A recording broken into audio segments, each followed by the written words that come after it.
Hello, everyone. I'm very happy to have an unusual expert with us, somebody who studied commerce and then has become an applied innovating engineer. Right now, we have with us Ravi Deka. Let's listen to him. Let's hear his story. Over to you, Raviji. Go ahead. Thank you, Professor Mathur. It's an honor to be here. And uh, it's very difficult for me to explain who I am and what I do in my life because, as Professor Mathur just mentioned, that I studied commerce in my life, in the educational life, and that is pretty much where I ended it, the formal education, I would say. And my entire life, I have been uh, motorcycling travelogue writer, a heritage writer. Then I had been working in the steel industry. I had been a troubleshooter all through, from building roads to dust suppression systems to fuel emulsification systems. And lately, almost let's say the last 15 years or so, I completely dedicated myself to building low cost, sustainable, and extremely safe boats for inland water and coastal areas. So we'll come back to my work part a little later to understand what made me who I am. I think we'll have to go back to my childhood. I don't have much, it's not a fairy tale. I grew up in a mixed parentage, I mean, mixed in the sense mixed countries. So, two very diverse cultures in a place which is even remote today, even though we have flights coming in and out all the time, which is Northeast India, Assam. So Assam in the 70s and 80s was a very far cry from what it is today. It was a place which was it was a brewing volcano of sorts, all sorts of political currents, which ended up with Ulfa extremism. And it wasn't the most favorable place for a person of mixed parentage to grow up at the time. And my father, he was an university professor, he was a scholar, he was a geologist, but then he spent most of his time in writing. He wrote a dictionary. My mother was a housewife, as a homemaker, they say these days. She was a foreigner. So I was the odd one out.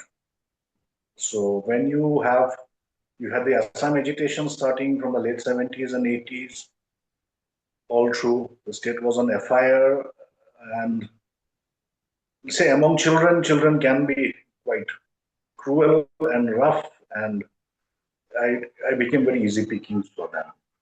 So foreigner mother, you are not a pure Assamese. That may be the first stage when I felt I was an outsider.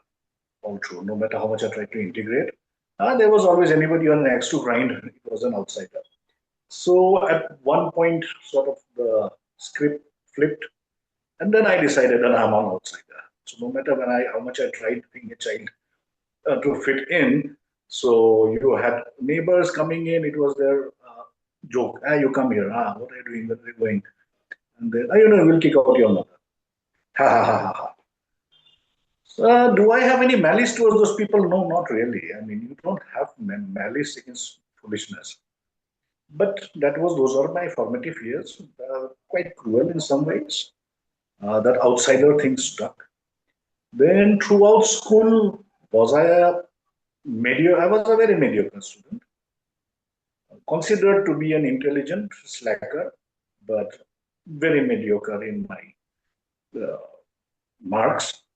And then that was the time where actually the warning signals were coming up, but those were different days altogether, so parents didn't really look into it. So both me and my sister were really not, we were maybe, I'll be humble, I'll say average intelligence. But there was something wrong, and which our parents just want to compartmentalize. My sister was considered stupid, and I was considered a slacker. And she was not stupid, and I was not a slacker. But something was wrong, and academics became an issue. I was only in my 30s, late 30s, where actually we realized what was wrong and was diagnosed that we are both of us were very dyslexic. And with the added advantage of ADD, not ADHD as people like to club together, I mean attention deficit. So that was during high school. I realized maths is not my forte. So that's already like, in the house you have a caste system. Are you good in maths? Are you a good student? If you're not good in maths, you're not a good student, you already become, I mean, a second class citizen. And when both the children are not good students, no matter how good children they are, I mean, they never live up to the parents' expectations. And the great scholarly father, quite despotic. Mother was quite helpless in her own way to do anything, getting anything done. Very hostile political climate. So most of the time we preferred to keep a very low profile. Yet, I mean, what I inherited in terms of family gene pool, the love of reading, a lot of books, and I was always much better in general knowledge and making my teachers mad by asking something which is never in the book and for which they had no question, no answers. So why don't you focus on what's on the syllabus? It's boring. What's in the syllabus? I would rather talk about something I read in a magazine. I always had a great affinity for science and mechanics and technology. I understood them quite well, very quickly, much better than I think most teachers did. And at the same time, there was this big handicap for maths. So we had by class 8, the great first, I said the caste system starts in class 8, where we had to take either advanced mathematics or history. So the moment you take history means you're a second class student. So I chose history. I love history. And I knew I can't put 2 plus 2 together till to date. I think it will always be different. So that something was wrong was there, but parents always cut it down to being a slacker, not trying hard enough. In our days, it was like this: no tuitions. Oh, forget it, tuitions. How dare you even talk of something about tuitions? I mean, they didn't help, to be honest, because the problem was somewhere else. So, well, I passed out school in a very mediocre way. I loved history, and all the so-called good students, they went to advanced mathematics. Nobody became a scientist. To be honest, nobody became a mathematician. I know more mathematics than most of those advanced mathematics students. And then came after we didn't have class 11, 12. After 10, I had to, there was this option for college. I always wanted to study psychology. I love psychology. I like psychology, sociology, anthropology. I just consider them to be from the macro to the micro to the macro. So, to study of human behavior, I had a flair for writing quite early on. And that was the logical way to go. I mean, my father would have none of it. Not that he did any research, it was just a contempt of a science person, a BHU, first class first. I mean, foreign PhD and arts, it's a sacrilege. No son of mine is going to study arts. So, and there was no content, there was nothing. I mean, and I was made like a kettle, I was herded to go and study commerce. And the most ridiculous reason why I was made to study commerce is because he was in very good terms with the principal of the Guwahati Commerce College. He held him in high respect. So why you go and study commerce? I mean, he had no idea what commerce was. And when I think that to send a dyslexic child who is completely numerically handicapped to study commerce, where there is accountancy and statistics and there is far more mathematics than in except for physics or going to study mathematics. I mean, the third is commerce. I mean, mathematics and maybe astronomy. So I wasted 5 years of my life in college, honestly. I had zero interest in the subject. Only subject which I had some interest in was international banking because there was a lot of economics. Economics was interesting, and again very tightly related to geopolitics and international politics. So there was a sort of parallel. I was very interested in that, and banking, international banking was very connected to economics again. and the English paper as long as it was there. So I felt the freedom of expression to write whatever I wanted, and my poor professor, she was always telling me, Ravi, please, you're fantastic, your answers. Please don't write them in finals, they'll fail you. I said, I thought this is higher education. I said, this is not America. There you'd be appreciated. Here you don't know whether paper is going to go. I really appreciate your very original approach, but you will fail if you write this. So I somehow took it with jest. I mean, there was no seriousness in education. I don't come from an affluent family. It was a very tight-fisted family. Uh, there was nothing to fall back on. And there's something that grew up from childhood that, I mean, we are ashamed of you. Even though we did nothing shameful, no police cases, no hooliganism, no nothing. But you are a bad student, so we are ashamed of you. So that was ingrained deep inside.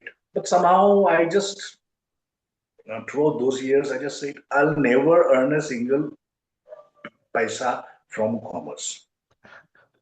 And I know that I will, once I just need to graduate. And unfortunately, Guwahati University in those days, you couldn't jump streams.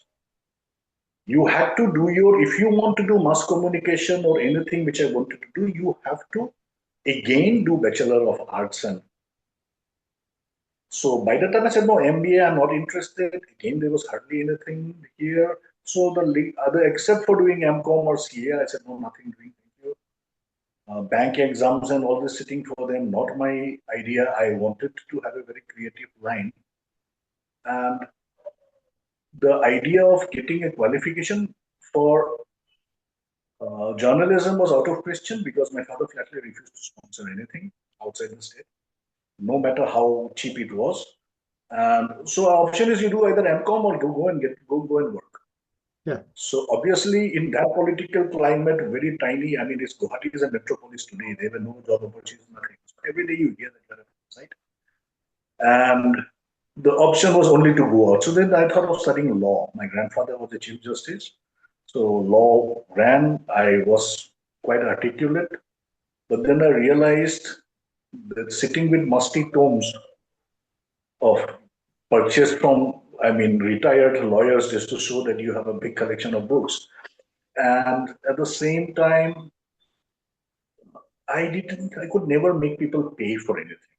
And if somebody came with a problem, as to lawyers are always on doctors, I just knew that I will have to starve. I will have no way of, I will never become a corporate shark or represent something who is wrong. So I made a very good decision saying, no, I am not going to become a lawyer. I know it's pointless. I'll be just wasting 2 years of my time. And then anyway, I mean, I'm not cut to be a lawyer for this reason. So I don't want to be stationary and I cannot make people pay, which I can't do till today, honestly. So what to do? Keep on hearing that you're a parasite? No, nothing doing. So somehow once, I mean, my father had his utmost contempt for computers. Towards his end of his life, he was saying, I don't even use a calculator, so computers are for useless people. And that culture, permitted the family. So again, asking for a paid course was a no-no. Finally, one uncle who stayed in the US, he came visiting. My father's youngest brother. So I sort of, nobody was in the house, so I took a leaflet and I asked him, so can you just tell me, is this course useful? He says, well, this is an entry level clerical, sort of secretary level. So what star and all those things. So I said, will it be useful? He says, what, no matter what you do, you have to learn computers. So we had a lot of collecting. I mean, I think this is the most, I mean, the maximum guts I ever had. Collected it, and I told my father, look, I need some 6,000 rupees for this 6 months course. I didn't even have the guts to ask for a 1 year course. So it was given with the spirit of what to expect from this useless fellow. So that was my, at least, introduction to the world of computers, the fear of computers. After that, I've been consistently very self-taught. I'm not a programmer, but a fairly good user of computers, 3D, simulation, everything. And then what to do? I mean, job opportunities were very scarce. I got a very, because of that computer diploma, I got a data entry job in the Guwahati Stock Exchange. And it was not really data entry, took 2 hours of the day. The rest of 5, 6 hours, I was the resident counselor, counseling people. It was called a very fancy name, Investor Service Cell. So everybody used to, people come and they bought some fly by night company shares and they were not getting. So I used to give them a very patient hearing. So in no time, I became one of the most popular persons among the investors, bad and who made bad investments. They thought nobody pays us any attention. At least this young chap asks, listens to us. So a lot of army guys, a lot of, I mean, retired people. So that was, again, there was psychology in action. I sort of got to interact with people and listen to their problems in a very non-judging way, and to say, no, no, no, look, we are there to do everything. Nothing was being done ever. But 6 months of that, I had enough. And finally, borrowed some, one of my friends was saying, I'm going off to Bombay to do this, do that. And I said, I am also coming. My father flatly said, nothing doing, I'll not get a penny. I had some 3,000 from my odd jobs saved, another borrowed 3,000 from my mother, and I joined him. I said, one way trip to nowhere. After a big fight with my father, I ended up in Calcutta because one of my friends in Calcutta was saying, no, no, no, I don't know what you're doing. You'll probably become a sailor or what it will be. Your mood looks very bad. And I know by your disposition, you'll not be coming back with your tail tucked in. So you have to spend a few days with me in Calcutta. So those 3 days were spent very ruckusly, and I ended up missing the train to Bombay. We got stuck in a Calcutta traffic jam. And I said, well, what to do then? I started looking for a job. I said, would you mind if I hang around for a couple of weeks? Compensate you later on. Don't have much money. He said, stay as much as you want. So another couple of weeks, I landed a job in a car dealership. That time, this DCM Devu CMO came in. And my love for automobiles and using the spares pocket money to purchase auto journals, and I also picked up one rusted old 1952 BSA for 400 rupees for from a government RTO. I read, I mean, you had these book fairs where they used to sell these old magazines. So there was this American Cycle World magazine. So with the editor, how he restored an old BSA Gold Star. So that inspired me very much in college. So I also went, I said, there's one BSA motorcycle lying in the RTO. I went after them. It took me 1 year. They were so fed up of me, they just gave it to me for 400 rupees. So the bike is still there in the garage. And no money, no nothing. I tore the bike apart, learned about how the four-stroke thing works. And following cars and everything, I landed my first job.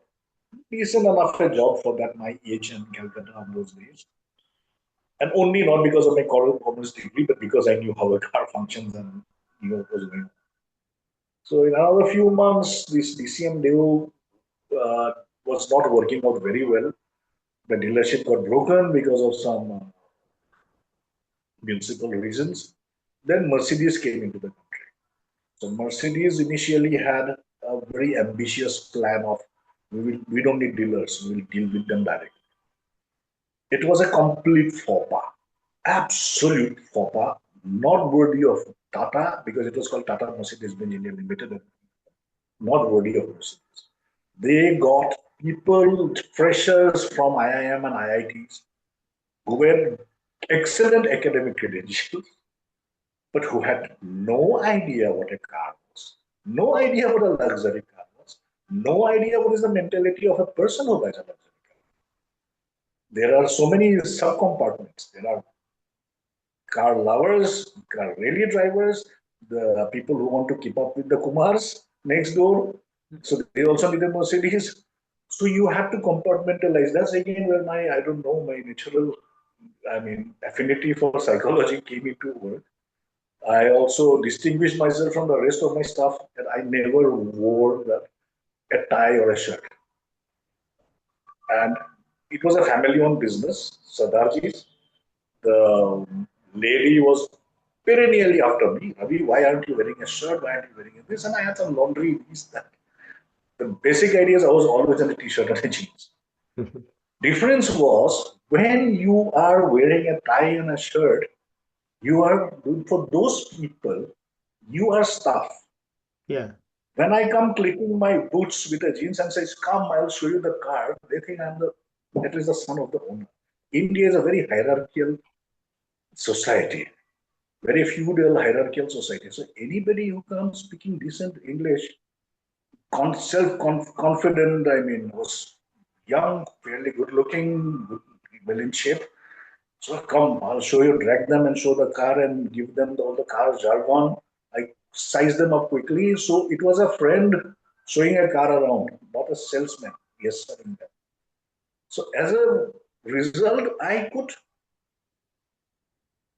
not only sell the car, I could solve their problems, hear them out, size them up, and most of the time I'm an also party like no tomorrow because they buy the car, it's throw a party and I was always invited.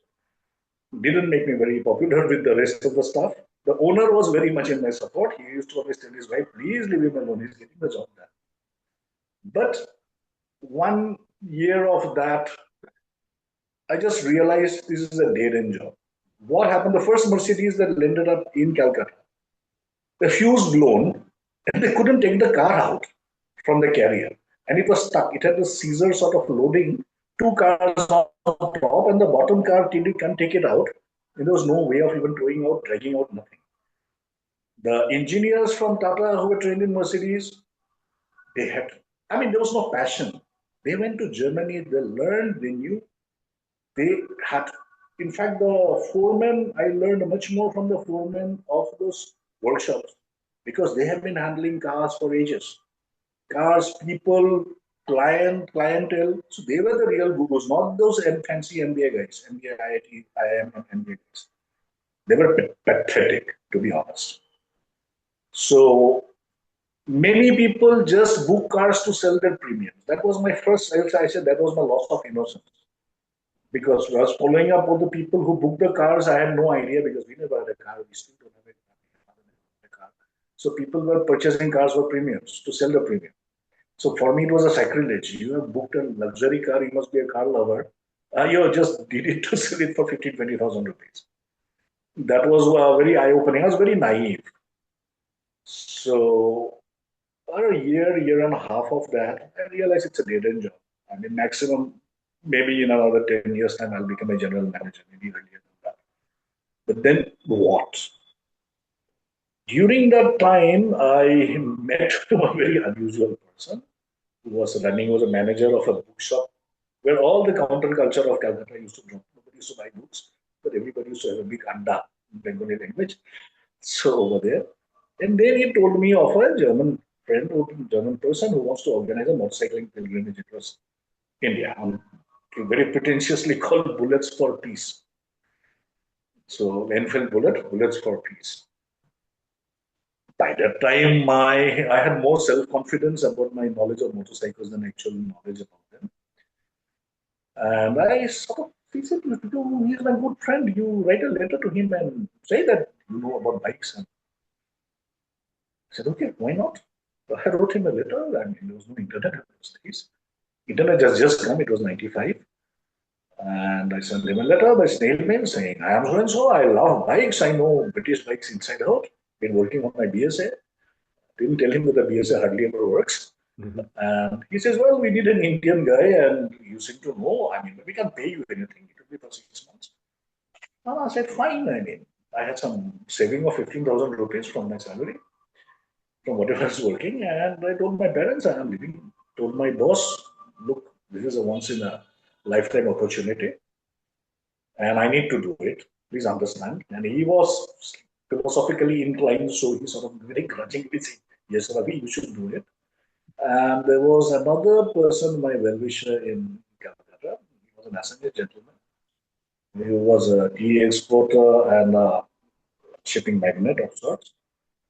A very flamboyant person, used to have sports cars, and he came to buy these cars and found out that I'm from Assam, took a liking for me, and in no time rather, I had direct access to his office. He says, whenever you come, just this boy is to be led to my office. So I knew with such a plan, I cannot ask my parents, can you bless me with this adventure?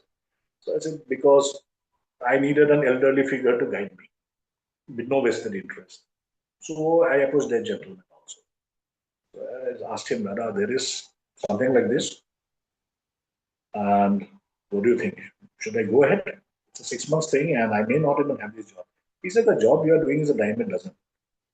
If you come back, I'll get you a job like that, a better one. Since you never asked, I never offered. I said, fine. And what do you think? He says, if you don't take this, if you don't like it, leave it in a month. This trip.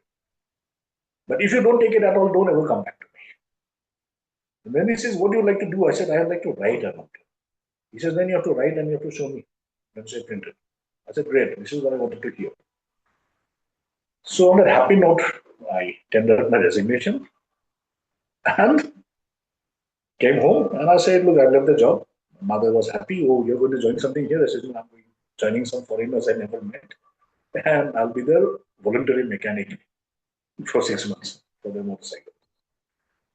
So the next 6 months, it was from starting from Ladakh. They were into all sorts of meditation, these, that, and the group fell apart. Then the leader of the team himself got jaundice, even in the very beginning in Delhi.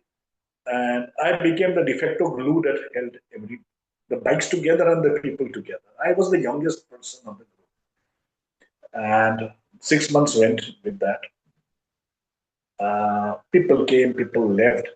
By Kanyakumari onwards, we had a couple of bad accidents. I mean, car came, rammed somebody, hospital duty, police duty, and being the only Indian, it fell onto me to do most of the interactions with the people. And finally, I got a big sermon from the head constable in a place called Vellopuram. They in South India, they love to ask, who is your father? What does he do? What's your grandfather? What does he do? I said, no, my father is a professor. Grandfather, a professor. Government, yes, it has government university. There's also private or government. Government is private. Your grandfather, I said, well, he was the Chief Justice. And then I got a sermon of my lifetime. Your grandfather is a Chief Justice, your father is a professor. You should be applying for UPSC and this. Then look at you roaming around this country like a hippie on a motorcycle with some foreigners. And I had to South Indians say, so just let me go. And once I reached back home, I mean, it was just an interlude for a month or so. I said, I'll pack my bags and go again. I'm not going to say anything. I just realized that I can't work in any organization sitting in a place in a cabin. That freedom, that movement. So I said, let me do something which I wanted to do always. It was writing. So I said, okay, then again, travel dull and the indignity of staying with parents. And I started my profession as a writer. So no formal degrees, nothing. But in 1 year, I reached business standard. So some friends and well-wishers helped, but then there was some writing skill was there. Otherwise, there were not of friends and well-wishers don't get you printed. I wrote. Then I focused. I was very passionate. I still am very passionate about archaeology and anthropology. And I decided to focus on. I mean, Assam had a lot of old archaeological ruins, just forgotten. I mean, buried in lore and mythology. Nobody ever bothered, despite having an archaeological department. Nobody ever bothered who they belong to, how, structure. So I made that topic. I focused on that heritage, especially archaeology. Made it first page, made it popular. And I also like traveling. This motorcycling bug was there very much. And many of those things I did to travelogues. And that's when I started writing for automotive publications. That was if my first job uh, selling cars was a disappointment in the sense I realized that most of the buyers are not car lovers.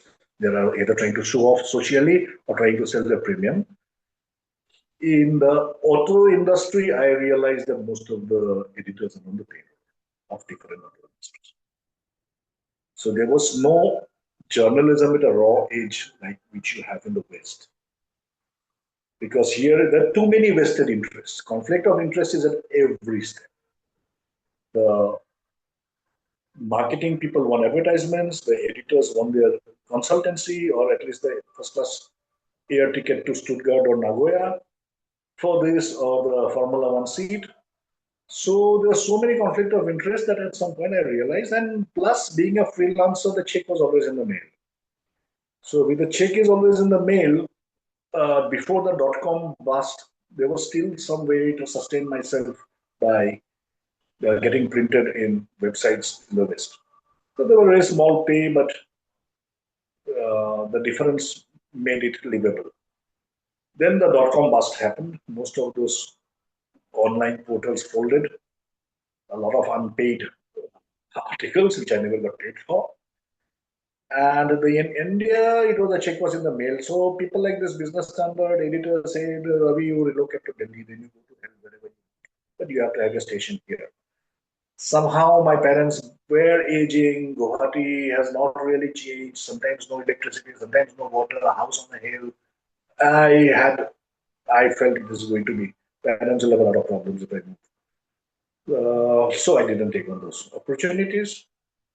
And at some point, I got utterly fed up with the check is always in the mail and the conflict of interest in the automotive uh, press.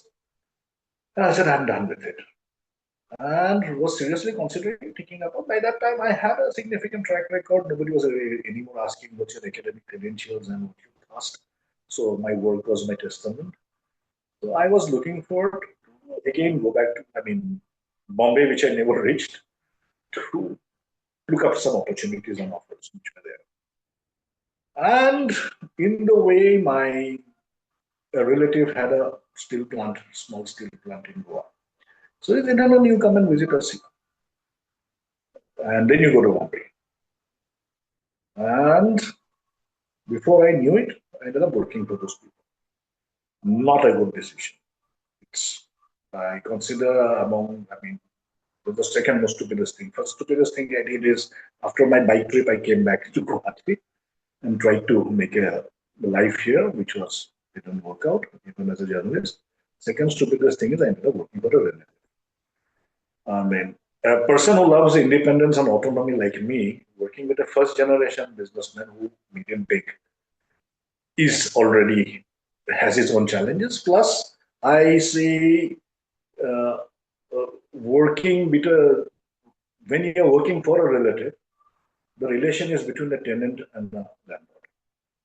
The landlord thinks he's doing you a favor, the tenant a favor by renting out the place, and the tenant thinks he's doing the favor to the landlord by paying him rent. So it's a push and pull kind of a thing. It was not a very happy association. Nonetheless, it has taught me a tremendous amount. Uh, in this, working with the maintenance guys, working with the shop floor guys. If I had the automotive gurus earlier, the foremen, then the shop floor managers, here I had to work with some of the roughest people around the steel industry. To get their respect is not easy. They may say Sahab Sahab in front.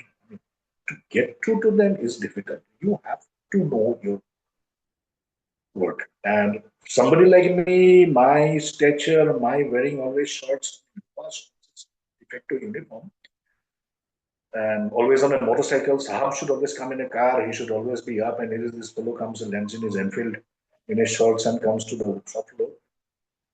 But crane goes down, that goes down. First hand, my mechanical equipment helped. And then at some point, realized that our Indian steel industry is pathetically bad. It's not even in the 30s. It's pre-30s level of rolling mill and 50s level of quench and tempering. Everything just barely works. And issues were all across. So combustion was always, I love combustion from engines, IC engines. So love tuning cars and bikes. So I said, how furnace combustion, bad fuel, that took my interest. How to reduce fuel consumption? Why is the fuel quality so bad? Yeah, burning HFO. That's where I started working on fuel conditioning systems and emulsification systems. I was even having supported by UNDP JET for my work. Uh, we got Nigerian high sulfur HFO, which you could condition dope via emulsification, where you couldn't even get the sulfur smell. Waste heat management. Then I worked on ozonizing system to create an ozone influx of ozonizing the combustion air to make it more reactive to improve the. Now, what worked? These things worked because I was in control. The moment I tried to implement this in other factories, they were failures because it's in India. There's Anguta Chap foreman, Anguta Chap fireman. They are not ready to learn new things. When you say this is how you excess air combustion, that how do you have to reduce excess air, pressurize, maintain the pressure of a furnace. No, nothing doing. हम ऐसे ही चला रहा है. This is how we do it, and this is how it is done, and we need production. We can do all these things. Another big humbling moment and learning experience for me. But my work with emulsification, fuel emulsification, made me well known across. I love the technology. It's an extremely difficult technology to implement. Um, Too many checks and balances needed. But if you need to burn dirty fuel, nothing like it. But people have to learn to relearn a lot of things. So emulsions have been used in furnaces, in gas turbines, in ships, in boilers, and people. It's a very small way. A lot of them are snake oil salesmen. Some of them are very genuine engineers.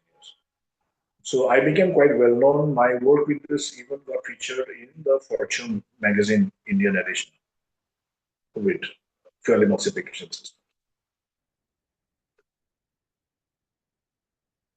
So then also there was a DRI plant, direct reduction iron, where we had problems with dust.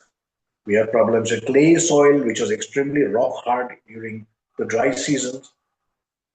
And the moment the monsoons came, it became a soup where trucks used to just sink. Civil engineers gave up. I used the system of Roman system of pozzolanic cement. Using the fly ash which we're generating from ESPs, mixing it with lime, draining the roads and built rock hard roads which even solidified over time, completely became like rock over there. For dust suppression, I used very, very unconventional sources. I used US Army field manuals, how to suppress, dust during tanks in desert. And I used those, I borrowed those learnings, implemented them in my steel plant. Then, wherever I was working. And then at some point, steel industry took a very bad hit in the 2010 or so. Plants were closing everywhere. So I was again left high and dry with no work, no clients. And that is when somebody in Delhi wanted to try the luck with fuel emulsification. Much against my advice, they hired me first as a consultant, then as a technical person to make these things work. They were very optimistic. I said, if you've got the claims which you claim, we'll make it work. So I spent a few years in Delhi. Then, Modi government came. Then a lot of people were very optimistic that changes will happen for sustainability and everything. But then what happened is this APCA just banned furnace oil, heavy fuel oil across the entire NCR region and handed over it to an operator to for Adani Gas, claiming that they were backing on a Kanpur IIT report for pollution in NCR region. I went to the entire report, almost 600 pages, and not a single page either petcoke or HFO was mentioned. But Supreme Court, it was EPCA was Supreme Court's baby, so they just said, okay, all NCR states no more. HFO, you have to use gas. Whether there's a pipeline or not, that's your headache. So what they did is they just drove this entire HFO. It was already, fuel is a very murky field. It's a very murky, crime-infested adultery. I mean, adultery, everything from criminals, adulteration, hijacking of trucks, everything is there. So they just pushed it further under. People continued burning. They just claimed that it was banned. So by the time I left the field. I said, no, there's nothing to do here anymore. So what to do? Then it so happened that in 2012, 13, I was visiting my parents in Assam. And one of my friends had this brilliant idea of saying, let's go and take a boat ride on the Brahmaputra. And what runs on the Brahmaputra are essentially country boats, motorized country boats, which they call as bundutis. Just like in Delhi, you had this bhat seva, this old motorcycles converted to rickshaws. Once upon a time, this was called them bhat, and now they have something like bhat on the rivers. So I need to have, it was a really ramshackle, rickety vessel full of water inside, and I said, I'm not going to climb into that. This English even said, they're very sarcastic. This is not Goa. This is not your Goa. This is Assam, and this is what you get. Please get on board. If we sink, we'll all sink. And that's when the idea struck that why not do something to modernize this? Let me just put you on pause for a minute and then we'll come back. Yeah. Okay. I want to talk to you for a second.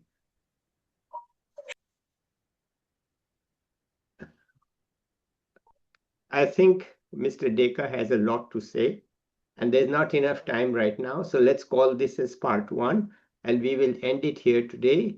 Soon I will go back to him and give him enough time to complete his story in part two.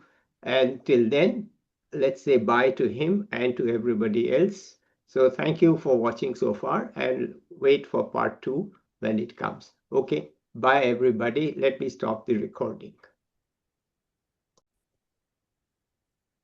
Hello everyone. This is the continuation of Mr. Deka's Whitbed. We had to postpone the part two. Here we are with part two. So Raviji, please go ahead with where you had stopped. Thank you. Thinking of going back to Guwahati. Let's start. Yes. So the year was 2013. I was in Guwahati, and as I mentioned earlier, one of my friends had the suggestion of going for a boat ride. So all the boats, not only the one which he hired, were wooden country boats, extremely unsafe. They were oversized rowboats, fitted with an old automotive engine. They leaked everywhere. It was like a river outside and a water tank or a swimming pool, whatever you want to call it, with grimy water inside. And well, then they said nothing else is available. In the spirit of adventure, I did take the ride. But then beforehand, I took a similar ride on such similar kind of a boat during my journalist days from the Bangladesh border to Guwahati on a river for almost 3 or 4 days.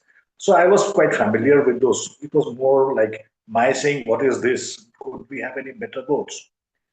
And then I saw, considering I was between jobs, I mean, that's a very regular thing for me, between jobs and between projects. So I said, why not do something to upgrade the water transport system? I mean, we have, Assam has around 900 kilometers of the Brahmaputra flowing through. People have been mythologizing the river like to no end, singing songs, mythologizing, talking about undercurrents. And essentially, what I came to know, absolutely nobody had any idea. Decision makers had absolutely no idea about the river and what needs to be done. So there was a arrangement of these country boat operators, low-rung officials, and everybody was happy. The boats were overloaded like 25% boats minimum carried 75 to 100, another dozen motorcycles on top of it. And it was, let's say, the providence that kept the boats afloat till the accident started happening. So when I had this bright idea of why not try to modernize the river transport system, make it safer in Assam, as with any bright idea, you it's very difficult to get anything done by yourself, especially when you're not from the sector. So you attract three kind of energies immediately. One is the naysayers who say why it can't be done. And believe me, Assam is full of those naysayers. I think entire India is. We don't like taking chances as long as it works. Then you get the fence sitters who give you lip service and do nothing at all. And if something works out, they will be there for to share all the spoils. They are the moral support givers. And then you get the opportunists. In my case, the opportunists were the boat builders whom I knew in Goa. So I told them, look, there's such an opportunity, and why don't we work on it? That place is really back. I mean, really, backward. And there's ample scope to improve the river system and the navigation system. So they all paid lip service. They all said they are interested, and essentially, well, nobody put their hands in the pocket. And well, if something comes out from my efforts, they will be there. They will get the orders. I was still very naive, and I sort of thought they were good friends of mine. So, well, we'll do it as friends. The reality was that it's a very paradoxical reality that often there is a tremendous need, and yet there is no demand. So there's a tremendous need for modern boats, safe modern boats, not only in Assam, it's across entire India. I call it the invisible transport sector. It's below the policy radar. It's people who are with the boats. The boats are all rickety. They are all leaky. They are all utterly unsafe. People die every year for a very decorative purpose. For a week or so, they will ban all transport of those boats, and then business as usual. The boat build makers are boat builders know no better because they are traditional craftsmen. The boat operators themselves, that's a mafia. There's no better word for it. It's a boat mafia, and they don't want to change. Things are running, they're greasing the right pumps, they have the votes, the politicians support them, and things are like that pan India.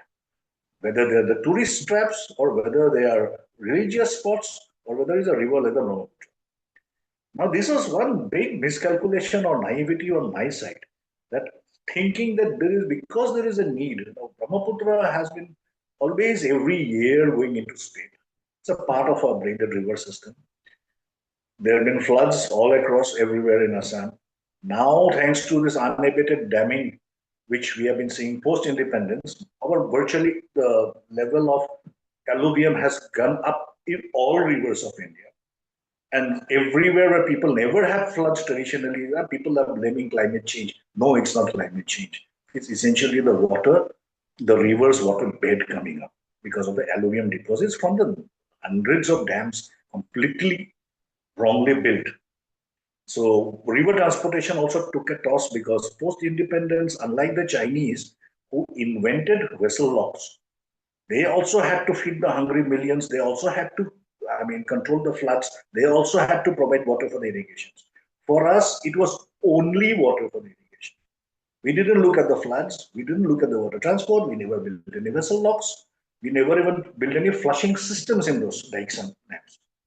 As a result, virtually all the rivers of India, wherever they are all dammed, and the alluvium level has, because of the river's flow, natural velocity has come up.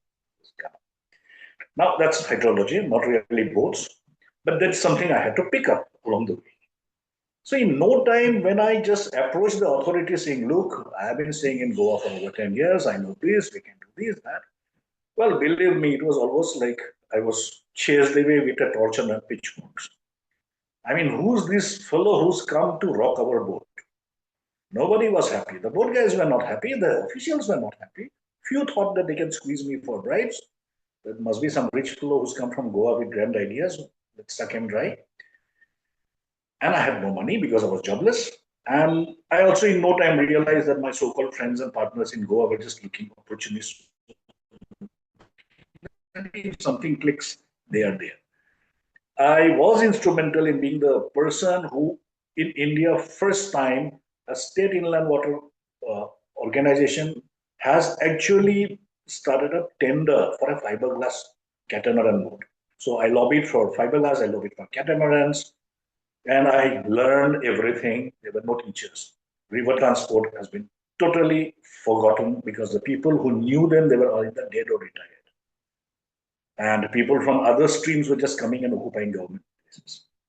Then, post 2014-16, the government started talking about reviving waterways. Overnight, 106 nationalized waterways. Those nationalized waterways included the Luni, which is water for 3 to 4 months a year.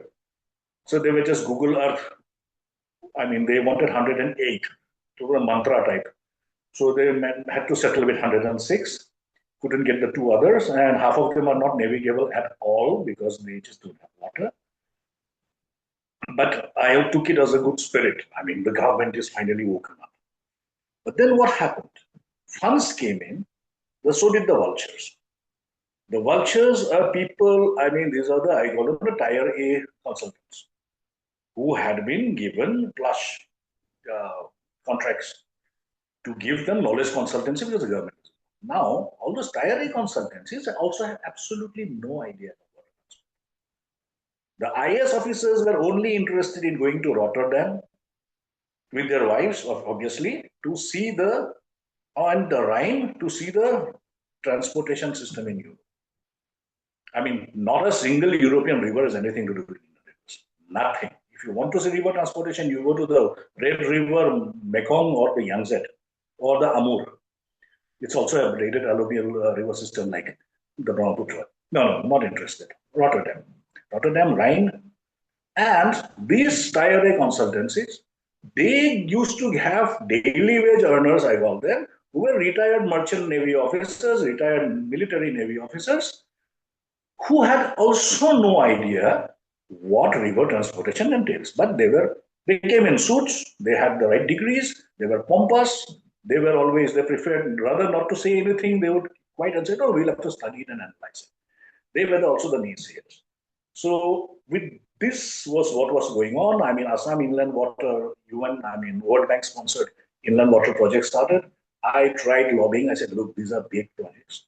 Let me do a very small project for you. Let me do a small project where with one boat, I will take an existing boat, make it unsinkable. We'll say just within 4 to 5 lakhs, we'll make it unsinkable. We'll improve, I mean, this waterworthiness, we'll make it leak proof. It just went around in loops and loops and loops. And you had all these pundits, retired naval architects who are naysayers. They have to say no. At some point, I said, okay, you say no to everything which I suggest. You are some commander, somebody XYZ from retired from VRS, from Navy, marine engineer. You have come down as a daily wage earner. Now you tell me what you say no to everything that I suggest. Tell me what do you say? So we'll have to study. How convenient. I have done the study. So these going that, then I said, okay, state government, nothing's going to happen. I developed pretty decent terms with IWVI. Then I realized there's a one-way traffic. If they have a problem, they call me up at 12 o'clock at night. They'll call me at 5 o'clock in the morning. I I said, okay, fine. This is how repo is built up. Then I realized, no, it's always one way. It's only take. There's no give. So, and yet, then COVID started. COVID, I mean, that was pre-COVID. Again, I mean, with the ending of, I mean, HFO and pet coke and everything being banned. So I said, let me go back to what I wanted to do for so far. Go back to boats and do something. I mean, to hell with it. I mean, whether I make money or no money, or if I have to die a pauper, I'll die a pauper. But at least let me make a attempt. And that's where I realized that if I have to do something, I am on my own. I'm solo. Yes, I'm not a naval architect, I'm not a marine engineer, but the amount of study I have done from hydrology to boat design to what works, what doesn't work, what exactly is the problem in Brahmaputra. I mean, the biggest problem is there's not undercurrents. There's no currents. It's one of the shallowest rivers around. I mean, the problem of Brahmaputra is not undercurrents, undertows. It's that of hitting a hidden sandbank. That is the problem because the gradient is only 60 meters for 900 kilometers. They're less than 10 centimeters per kilometer. So I said, let me do something which is accessible. I was disenchanted with fiberglass. It's a very dirty way of building boats.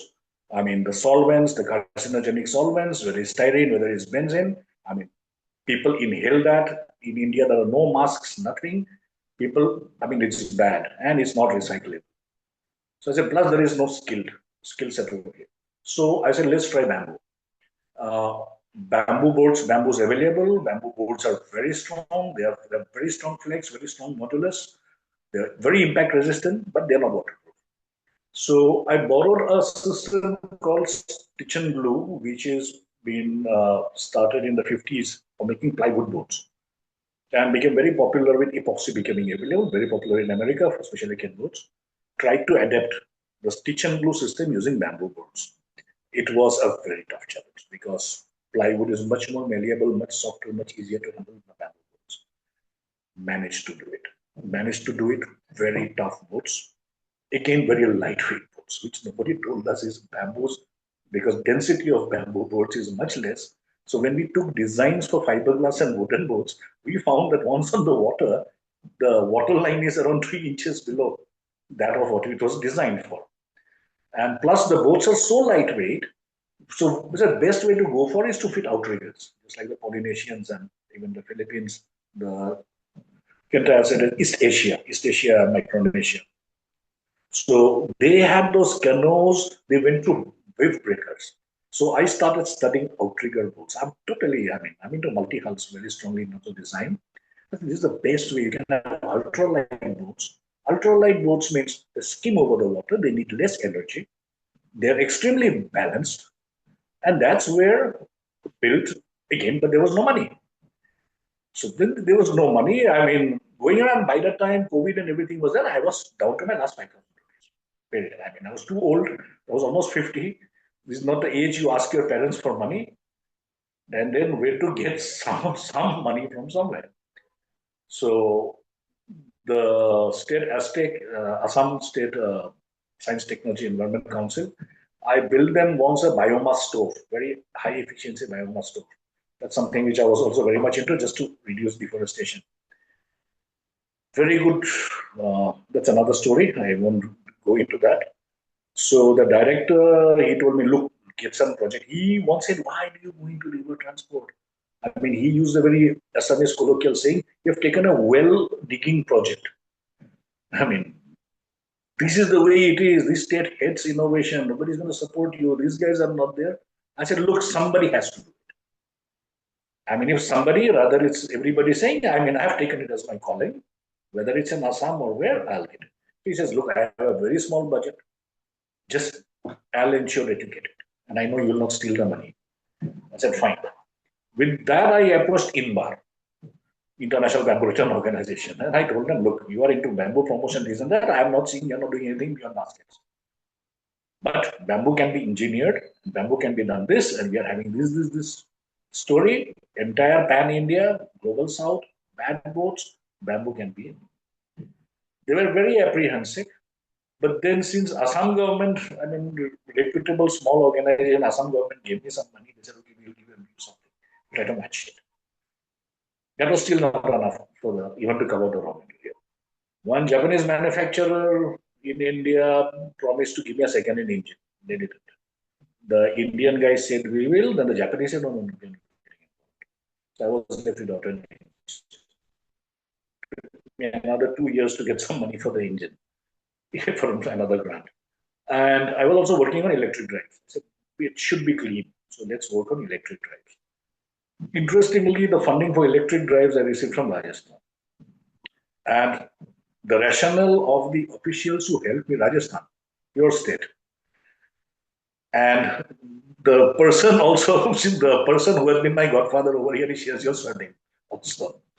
So he had a very interesting take on it. He says, Ravi, I know commitment when I see it. I have no idea what you're talking about, but I know commitment. And you know what? People are seeing camels, forts, and sand all the time. And we have huge water bodies. Do your job. Once you're satisfied, come back. we will have your bamboo boats running in our Rajasthan lakes. They'll be clean and the electric drive. Tell us whenever you're ready. Right now, we can support you with this. So in my home state, I was going from pillar to post virtually chased away. I'm a desert state. I get support. Next support came from Goa. Because at least Goa, because of a maritime tradition, they like, oh, at least somebody is doing something with waterways. They were small grants. But enough. I said, okay, fine, I'll just do it. Then, just about to start, COVID started. Again, things took a backseat. COVID ended. We made the first boat. I mean, FAO was supposed to give us the naval architect support. Uh, they backed off at the last moment. Never turned up. Anyway, we did the boats. We built 6 bamboo composite boats. Each of them performed flawlessly.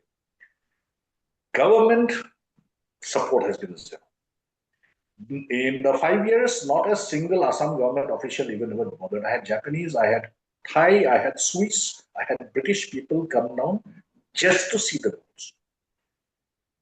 2 of them were the first time in India. They just flew in from Bangkok on a direct flight, saw my boats, had a couple of drinks, and they said, hey, this is great. We'll work on it. They wanted kayaks. They said, get the ISO certification. ISO certification in India is almost impossible for boats. There are just no agencies. You don't have the resources to send it abroad to get. In the meantime, I had another, just like this, bamboo was always with me. It was the wind blades. I have seen those wind blades lying around. I have seen them in Kanyakumari. I have seen them in Gujarat. And I said, why aren't these wind blades being recycled into boats? I don't know this, that shape, that shape. I said, I'm into multi-hulls. They will make lovely multi-hulls. So I got some samples, got them tested for strength here and there. By the time I got tied up with IIT Guwahati. So IIT Guwahati, I had the labs, strength, seeing, and I said, well, then I managed to get the wind blade on complete CAD designs from one of the manufacturers. Some engineer shared me one of their older designs. And I said, fine, great, we can do the simulation on this, just entire sections I could see. And so I use a lot of computers. And then I said, well, this will make a very good catamaran. I mean, very hydrodynamic because they're very aerodynamic shape. It's hydrodynamic. It's just a matter of we have a semi-finished thing. It's how about fitting them correctly. Naval architects had all the excuses in the world why it can't be done. I said, well, fine, it was not taught in your textbooks, so you say it can't be done. I'm not a naval architect, so for me, let's do it. We'll see whether it can be done or not. That proposal I put forward very ambitiously, without even building my first bamboo boat at the time, to European Innovation Council for circular. There was Horizon 2020 for circular economy, and I said, this is it. I got a 4-go. There's a go, no go thing. I think I got 4-go. And all 4 of them. Problem was, they made a special case for me. It was only open to EU countries. They said, if your project is good, we will consider it. Somehow down the line, this was not translated down to the people who maintain the servers. When I had to put in so it was not like taking my application. In the meantime, I mean, my mother had a very bad accident. She fell, she cracked her hip. She was in the 80s. There were no caretakers. My father was also the same age. So I had to say, okay, I have my bamboo boats and I have 2 ailing parents. So things really took a backseat. In the meantime, I had made all provisions to register a firm in Europe, but funds were very difficult to do it, but somehow I think I would have managed. But trying to resolve the bureaucratic problem, the server problem, my domestic, I mean, for me, the highest priority was actually looking after my parents at the time. And by then, I had 1 year to give this. So it was on the backbench. And finally, when it came down to it, then why is it not taking my papers, this, that? I said, well, you have to have a firm ready. I said, that's in the finals. You are in the finals. Well, it was not conveyed to me that there is a single step. You are in the finals, you just have to go through this and you need to have this. Then I said, we can extend. I said, Europe registering a firm is not only expensive, it also takes time. It's not something like here. So I just let it go. I let it slide. I said, let me concentrate on the bamboo boats, and this I will do it in a later stage. And then after building, I said 6 of these boats, including the fishery department asked me to build boats. They never even had a decency to even come and see the central fishery in that. State fishery made me a ping pong ball between center and state. They were saying no state scheme, that scheme, this scheme, same thing forest, same thing with the police. In the end, I said, done. I have got my boats. I have shown you in the exhibitions. You are all hunky dory, gung ho in the exhibitions, and then when it comes to after that follow up, you are just they just ghost us. So then, I mean, I had by this time traveling to Gujarat up and down, usually buying old spares, ship spares, I mean, marine spares from Alam. So I developed a good support system of well-wishers over there. So, and it so happened I stumbled across the junkyard selling fiberglass pieces. And out of there, I saw these wind blades. I said, now I have to do it. And these friends from Gujarat, they helped me gain those wind blade sections, whatever is there. I mean, transporting was another story. You can write a book, not a book, a good chapter on it, how difficult it was. We got them transported. They helped me fully. They really made no money. It was just personal warmth and good wishes. I There were lots of ifs and buts when I gave that proposal to the EU, EIC, European Innovation Council. By this time, I had a level of expertise with bamboo composites. And I knew what sections where bamboo composites will do a fantastic job. Make the hulls from the wind blades and the frame sections. So there was a fair amount of knowledge of boat design and boat engineering by this time. So we made this prototype. When we made this prototype, tried it, it was much smaller than I would have wanted, but well, those boys sent me whatever they found. And we built our first prototype. It ran well, very sleek, very hydrodynamic. And it had the best of all materials. It had a very strong, abundantly available wind blades, insanely strong material, and it had bamboo composite. The story was caught on first. I had somebody, I keep upgrading my website, and somebody actually saw that. And I had started queries coming in from the Western press. The first to carry the story of our was WindTech International, which is the publication wing of Wind Europe. It's Europe's largest wind energy body. Next people were Waste Advantage, which was in the US, America's largest waste and recycling publication.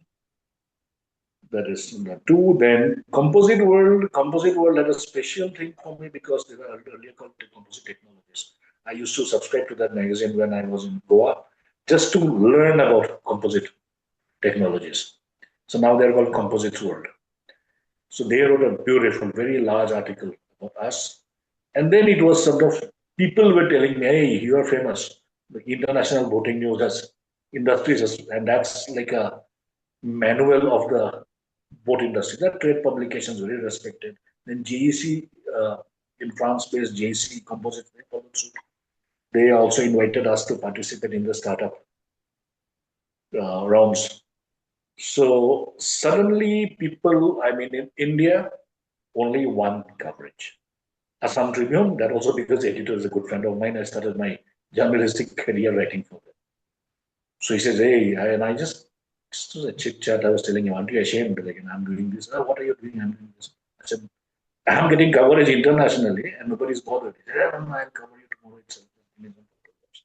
That's the only Indian coverage we got. No, I know people in science and technology department pretty high up in the pecking order. I know people in our shipping minister is from the ex-chief minister of our state. Met him a couple of times with only one request. Give me some space to work. I am working near a swamp which hardly has any water. That's on borrowed place, borrowed time. give me some safe place on the river to work. Young man, do this, make Assam proud, blah, blah. Zero. Same thing has been everywhere. There's a Ministry of Northeast India, Development Northeast India, donor. So I went with a begging ball everywhere. I never asked for, outright funds, money. Give me this. I usually ask something very givable. So give me some place to work, give me some days. At least try to take our couple of 5 boats for flood relief or for forest. Just to get the idea moving, or even the fisheries. I told them, take the boats for free. Just return them. They're not even bothered to come and even see. So that's, I said, the paradox of a great need but no demand. That's what I had stumbled on. So that has been my story right now. To date with my boats, bamboo composting boats. I got a standing ovation last year. I was invited in 2022 to be a panelist in INBAR's second Global Bamboo Rattan Congress for replacement of plastic. I was the only person who was not a PhD, who was not a scientist, who was not a professor, who was speaking there. And last year in the World Bamboo Organization, World Bamboo Day conference, I almost got a standing ovation. Just the person who's cracked the code of using bamboo. Bamboo poles, bamboo masts, bamboo roofing has been used in those. You have actually done. You have used 85% bamboo to make a modern vessel. So those are the small victories which I've been getting, not commercial success, not acclaim publicly, but something to keep me moving on. That something that I'm doing must be right. And now the next plan is bamboo boat. I would rather open source the technology so that typical traditional boat craftsmen can learn it. It's a very easy way of doing it. It's idiot proof virtually. You just need some few power tools, and anybody in 3 months' time can make a decent boat with that technology. All available. Wind blades, I'm really interested in taking it to a much a global level, because I do feel the coastal communities all across. Boat is in shortage. Traditional boat building has taken a toll. Fiberglass boats are horrid. They're horrible. There's already European waterways are cluttered with them, and everywhere, all across, you go, even Indian fishing villages, they're just floating on the sides. They're cluttering the waterways. So there is, yes, wind blade boats are also fiberglass. They're different grade of fiberglass. And by the time, say, they will have a life of another 10 to 15 years, being very efficient, very good, very stable boats. By that time, hopefully, there will be a way of a better, easier way than solvolysis or pyrolysis or just burning them in cement plants what they're doing these days to reprocess it. But at least they are having another 10 years of life. That's my, if you ask me how I define success, it's the impact. Okay, well, thank you. Thank you, Ravi. I must say, it's a great story.